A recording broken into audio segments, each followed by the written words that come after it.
Welcome back. In this presentation, we are going to study about synthesis of thyroid hormone. We know that thyroid hormone is synthesized from thyroid gland. So thyroid gland is a butterfly shaped gland present in front of the neck. It has got two lobes connected by isthmus. When you take the histology of thyroid gland, functional unit of thyroid gland is called thyrocyte. It is nothing but many cells, cuboidal follicular cells. They are arranged in such a way that it looks like a acinine. A group of follicular cells, they are arranged in such a that they are in acinar shape, where in the center it is called colloid, where exactly our thyroid hormones are synthesized. So this colloid contains T3 and T4 and they are bound to a protein called thyroglobulin. So this thyroglobulin is synthesized by these individual follicular cells and it will be stored as colloid. Thyroglobulin is a protein which is synthesized from these individual follicular cells and it will be stored as colloid. So in the colloid, thyroid hormones are synthesized. You can also see there are many capillaries. These are all blood capillaries. These are all capillaries or blood vessels, and between the blood vessels and thyrocyte, we can see some cells. They are called parafollicular cells. They are adjacent to the follicular cells. They actually secrete a hormone called calcitonin. Again, this is an important hormone for calcium metabolism. Actually, it decreases serum or blood calcium level. Okay, whenever there is increased blood calcium, this hormone is liberated or secreted from the parafollicular cells of the thyroid gland. Then there will be decrease in serum calcium. Coming to biosynthesis of thyroid hormones, there are various steps involved in it. The first and foremost step is uptake of iodine. So this iodine is present in the blood and it will be taken to the follicular cells. That means uptake of iodine by the thyroid follicular cells from the circulation. And then second step is activation of iodide, that is oxidation of iodide. The third step, once iodine is activated, it will be iodinated, or it is also called organification. It takes place in the colloid or the luminal surface of the follicular cells. After iodination, there is a process called coupling. Then all the thyroid hormones T3 and T4 are stored in the colloid along with the thyroglobulin. That is storage. Whenever thyroid hormones are required, these thyroid hormones attached to thyroglobulin will be migrated back to follicular cells and they will undergo hydrolysis by lysosomal enzymes and it will be released into the circulation. First and foremost, we will study uptake of iodide. So whatever food we are consuming, in that iodine is present as iodide. It is present as iodide. This will be taken to thyroid gland. As you know, thyroid gland is already concentrated with iodine. So the movement of iodine from the blood vessels adjacent to the thyroid follicular cells to the thyroid follicular cells is against the concentration gradient. That means we have iodine concentration more in thyroid follicular cells when compared to circulation. So this is an active transport. So this movement of iodine from the blood vessel to the thyroid follicular cells is accompanied by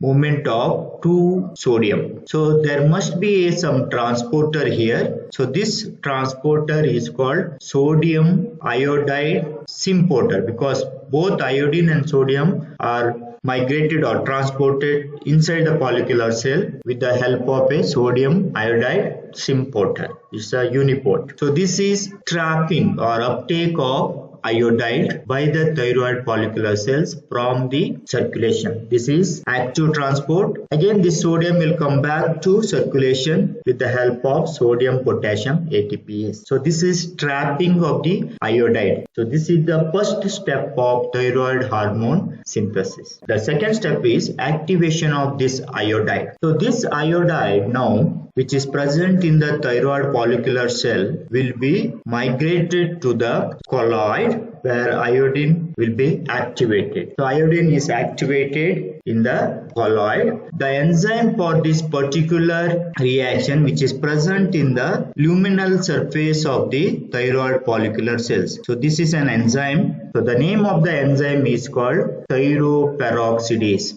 which actually catalyzes the oxidation of iodide to iodinium ion or activated iodine, and also it requires hydrogen peroxide. So this hydrogen peroxide will be converted to water, and this hydrogen peroxide is formed from oxygen, and this particular reaction requires NADPH. So this NADPH will undergo oxidation and it will be converted to NADP+. So two hydrogen and two oxygen will form hydrogen peroxide. This hydrogen peroxide with the help of thyroperoxidase will be converted to water. Meanwhile, this iodide will be converted to activated iodine. The important enzyme which is present in the luminal surface of the follicular cell, that is towards colloidal surface. The next step is iodination of tyrosine residues or organification. So this is an inorganic iodine. Now this iodine will be incorporated into the thyroglobulin. So you should know what is this thyroglobulin. Thyroglobulin is a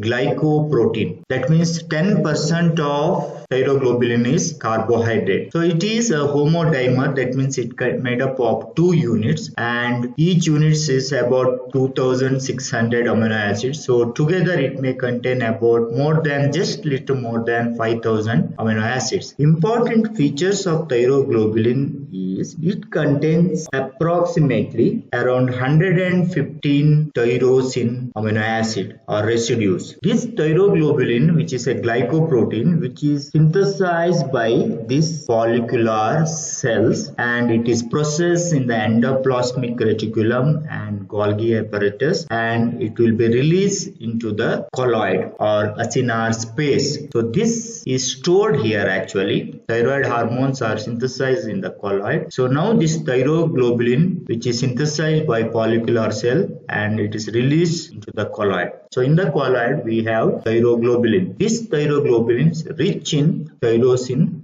residue. Out of this 115 tyrosine residue, around 35 tyrosine can be iodinated. That means this activated iodine can be incorporated into the tyrosine residues of thyroglobulin. That we will see in detail. So now we have thyroglobulin, which is synthesized and secreted into the colloid. So in the colloid we have thyroglobulin.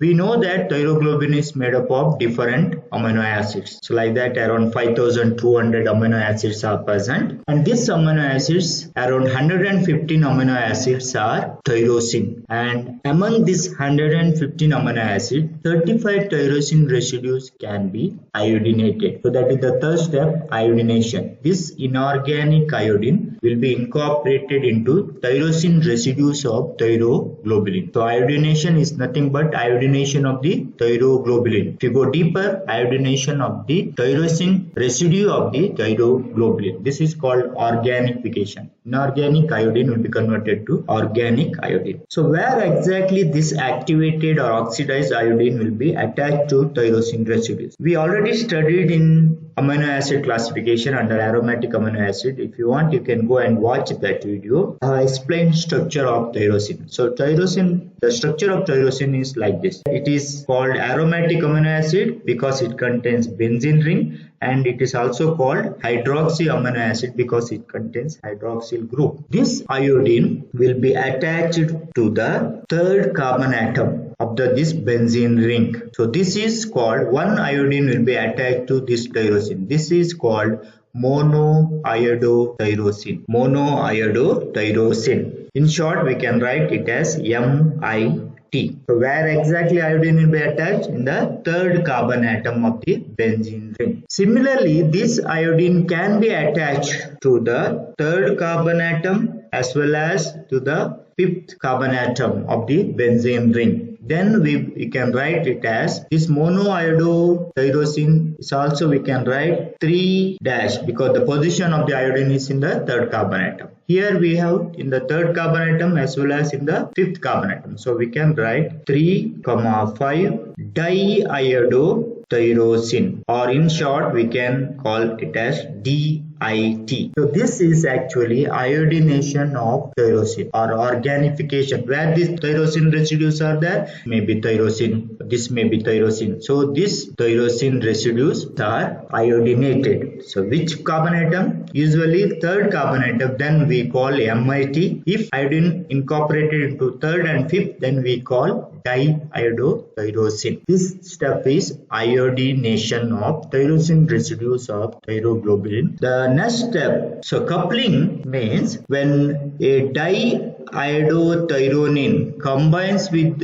a monoiodotyrosine, it will give triiodotyrosine, or in short we call it as T3, or is also called thyroxine. Similarly, a two molecule of diiodotyrosine combines to give tetraiodotyrosine, otherwise it is called T4. So this is exactly coupling. This coupling takes place in the colloid. Okay, so we will see. First we'll take the example of triiodotyrosine. You can see here there is a tyrosine, again one more tyrosine will be fused together to form triiodotyrosine. This is also T3, this is also T3. Then what is the difference between these two? Here you can see, you can name this as 3, 5, 3 prime, because there are two benzene rings. So we will name here the first benzene ring will name 1 to 6. The second benzene ring carbon atom will name 1 prime, 2 prime, 3 prime, 4 prime, 5 prime and 6 prime. So the position of iodine is 3, 5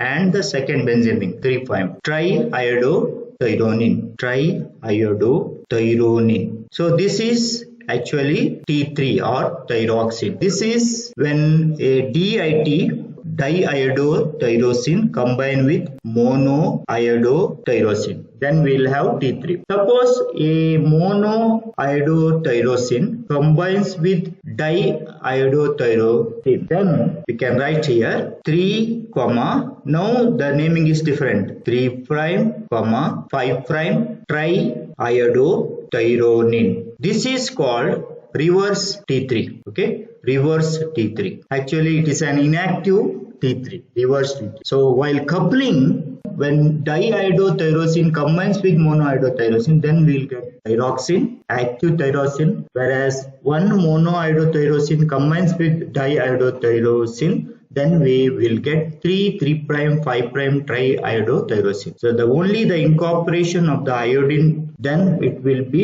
can lead to T3 or reverse T3. Okay, this is one step of coupling. The another step of coupling is formation of T4. When two diiodotyrosine combines, we will get T4. So here we can name 3, 5, 3 prime, 5 prime, dash tetraiodotyrosine or T4. So this is coupling reaction. The next step is thyroglobulin along with the T3 and T4, which are stored in the colloid. Okay, this is actually our colloid. They are stored in the, so we have a different cells here, different follicular cells. They are stored in the thyroid colloid or acinar space, and this we can call it as a pro-hormone because it is not an active hormone, because these T3 and T4 are attached to thyroglobulin. This is stored. Thyroid gland is an important endocrine gland where it can store sufficient amount of thyroid hormones in the colloid or acinar space of the thyroid gland. Then the next step is,